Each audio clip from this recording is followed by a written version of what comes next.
Bismillah, alhamdulillah wahda, wassalatu wassalamu ala rasulillah. La dernière fois, par la grâce d'Allah, nous avons parlé de la règle numéro 3 que le Cheikh Al-Uthaymin rahimahullah ta'ala a énoncé dans son livre Les règles exemplaires des noms et des attributs d'Allah Azza wa Jal, dans la deuxième partie où il parle des règles qui concernent les attributs parfaits d'Allah subhanahu wa ta'ala. Donc cette troisième règle était que les attributs d'Allah se subdivisent en deux parties. La première partie concerne les attributs à caractère affirmé, sifatu thubutiya, qui sont les attributs qu'Allah Azza wa Jal a affirmés à son sujet dans le Coran ou à travers la parole de son messager sallallahu alayhi wa sallam. Et que ces attributs-là sont tous des attributs de perfection. Il n'y a rien en eux qui soit imparfait sous quelque forme que ce soit. Il convient alors d'affirmer réellement ces attributs-là à Allah Azza wa Jal de la manière qui lui convient et qui lui sied en référence au Coran et à la Sunna, ainsi qu'à la raison humaine. La deuxième partie concerne les attributs d'Allah Azza wa Jal qui sont à caractère négatif, donc sifat salbiya, et ces attributs-là sont des attributs qu'Allah Azza wa Jal nie à son sujet, que ce soit dans le Coran ou à travers la parole de son messager sallallahu alayhi wa sallam. Ces attributs-là à caractère négatif sont tous des attributs imparfaits en ce qui concerne Allah Azza wa Jal. Nous avons vu que Allah Azza wa Jal sait nier ces attributs-là pour mieux affirmer la perfection de leur contraire à son égard. Ainsi, par exemple, Allah Azza wa Jal sait nier à lui-même la mort pour mieux affirmer la perfection de sa vie.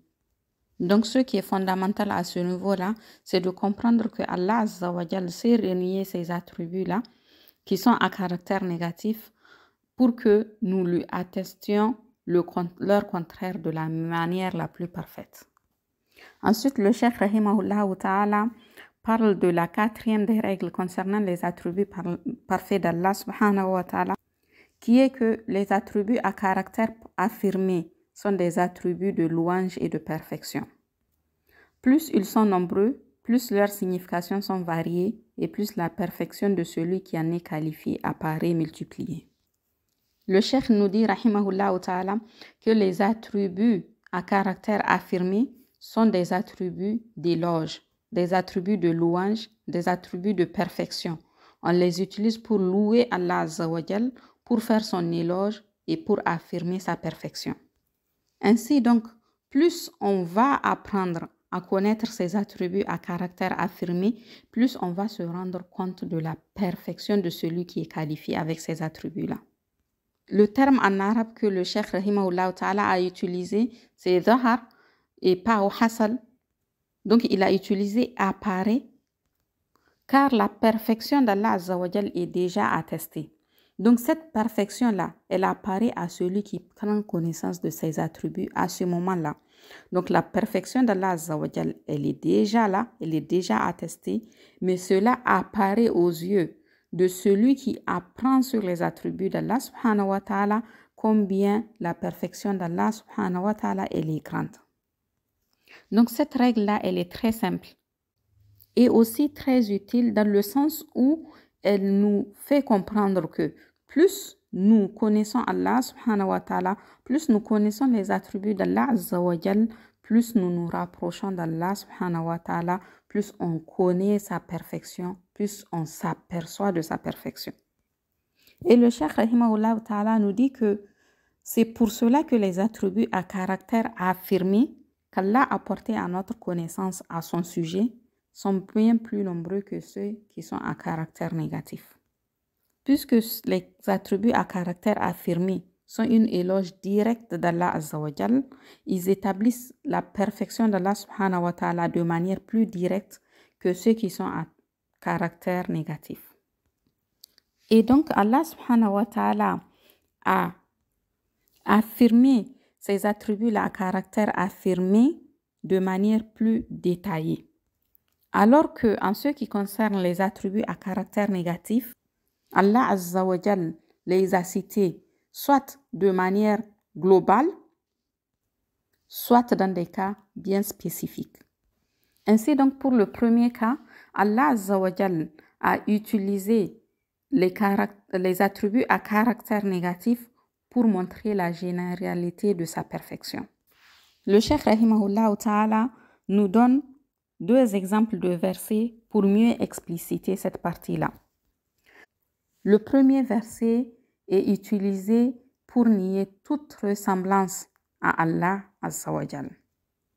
Laysa kamithlihi shay, il n'y a rien qui lui soit similaire. Donc ici, ce verset-là nous montre la généralité de la perfection d'Allah Azza wa Jal par le fait que rien dans sa création, aucune de ses créatures ne lui est semblable ou similaire. Le deuxième verset que le Cheikh Rahimahullah Ta'ala cite est utilisé pour nier le fait que Allah Azza wa Jal est un égal. وَلَمْ يَكُنْ لَهُ كُفُوًا أَحَدٌ. Personne ne peut lui être égal. Donc on voit que ces 2 versets-là sont cités de manière globale pour indiquer la généralité de la perfection d'Allah Azza wa Jal, dans le sens où aucune de ses créatures ne lui ressemble, ne lui est similaire ou égal.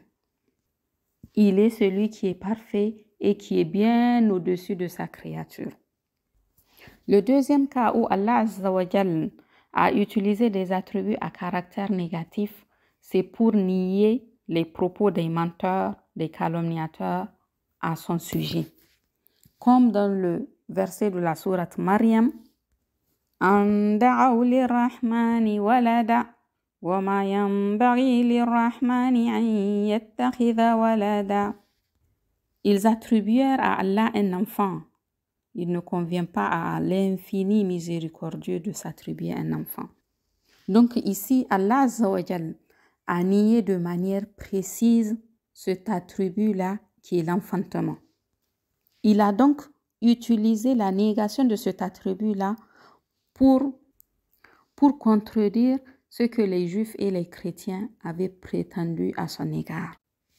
وقالت اليهود عزيز بن الله وقالت النصارى المسيح ابن الله ذلك قولهم بأفواههم يضاهئون قول الذين كفروا من قبل قاتلهم الله أنى يؤفكون. Et la traduction approximative du verset, c'est que les Juifs disent que Uzair est le fils d'Allah et les chrétiens disent que le Christ est fils d'Allah. Telle est leur parole provenant de leur bouche. Ils imitent les dires des mécréants avant eux, qu'Allah les anéantisse. Comment s'écarte-t-il de la vérité?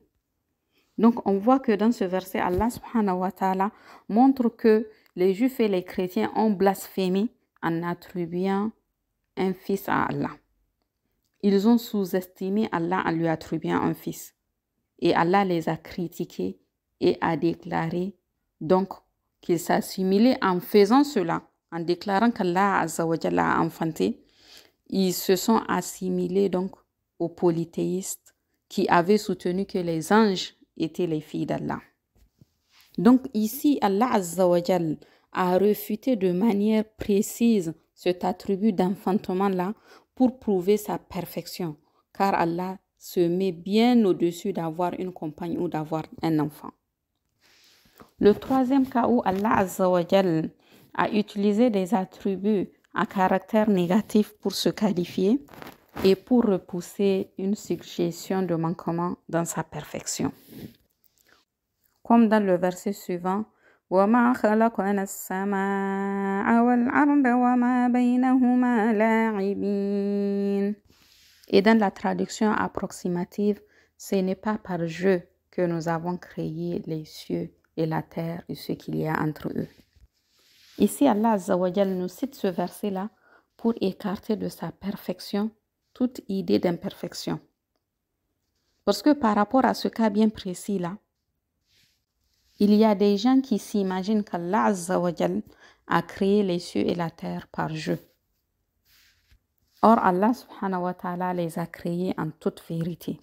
Donc, Allah Azza wa Jal cite précisément l'attribut de jeu pour se le nier. Ensuite, le Cheikh Rahimahullah ta'ala nous cite un autre verset Toujours dans ce cas-là où Allah Azza wa Jal cite le verset, l'attribut, pour écarter de sa perfection toute présomption d'imperfection. وَلَقَدْ خَلَقْنَا السَّمَاوَاتِ وَالْأَرْضَ وَمَا بَيْنَهُمَا فِي 6 أَيَّامٍ وَمَا مَسَّنَا مِن لُغُوبٍ. Et dans la traduction approximative, nous avons créé en 6 jours les cieux et la terre et ce qu'il y a entre les deux, sans être pris de fatigue. Allah Azza wa Jal ici se nie l'attribut de fatigue, al-lughub, pour écarter de lui toute supposition d'imperfection.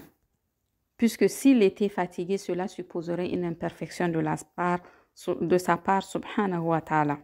Et il est bien au-delà de ça.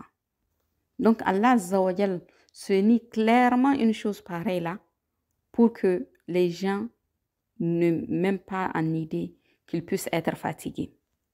Et cela pour que Allah Azza wa Jal aussi refute la croyance des chrétiens qui pensent que Allah subhanahu wa ta'ala a créé les cieux et la terre en 6 jours et qu'il s'est reposé le 7e jour. C'est d'ailleurs pour cela que le dimanche est considéré comme jour de repos. Or ici, Allah clairement nous indique qu'il n'est pas atteint de fatigue. Donc la fatigue est un attribut à caractère négatif en ce qui concerne Allah subhanahu wa ta'ala. C'est un manquement, c'est un défaut qui ne sied pas Allah subhanahu wa ta'ala dans son droit. Donc en résumé, le Cheikh rahimahullah ta'ala nous cite 3 cas où Allah Azza wa Jal utilise les attributs à caractère négatif. Donc dans un premier temps, Allah Azza wa Jal cite les attributs à caractère négatif de manière globale pour indiquer la généralité de sa perfection, la globalité de sa perfection. Dans un second cas, Allah Azza wa Jal utilise les attributs à caractère négatif pour nier, pour contrer les paroles des menteurs et des calomniateurs. Et le troisième cas où Allah Azza wa Jal utilise les attributs à caractère négatif, c'est pour écarter toute supposition, toute présomption d'imperfection par rapport à lui subhanahu wa ta'ala. Alors que Allah Azza wa Jal utilise donc les attributs à caractère affirmé de manière détaillée. Et ces attributs-là à caractère affirmé qu'Allah Azza wa Jal a portés à notre connaissance sont bien plus nombreux que les attributs à caractère négatif.